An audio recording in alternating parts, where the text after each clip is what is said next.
কোকিল কি এই যে ছুটাই দিতেছি বিসমিল্লাহির রহমানির রহিম। দেশে বাইরে যারা দেখছেন সবাইকে আসসালামু আলাইকুম। আপনাদের শফিক কৃষক ভাই। আসলে ঘাস খেতে সার দিতে যাচ্ছি, যাওয়ার পথে একটা পাখি জালে আটকায় আছে, ওটা দেখাইতেছি। ওই যে সেই পাখিটা আসলে ধান ক্ষেতের ভিতর দেখাইতেছি। এই ধান খাই দেখা আরেকজনের ক্ষেতে দিছে, বেড়া দিছে যদি ধান না খায়, কিন্তু পাখিটা খুব জালে আটকা আছে, এই কারণে যাচ্ছি।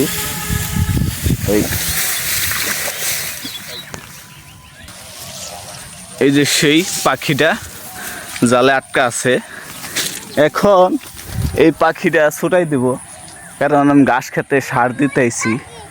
এই যে আসলে এই যে ধান খাই দেখে এই কারণে এইটা দিছে, এই জালটা দেওয়া হয়েছে। এই যে পাখিটা কোকিল, কোনো টেনশনের কারণ নাই, আমি আগে পড়ছি।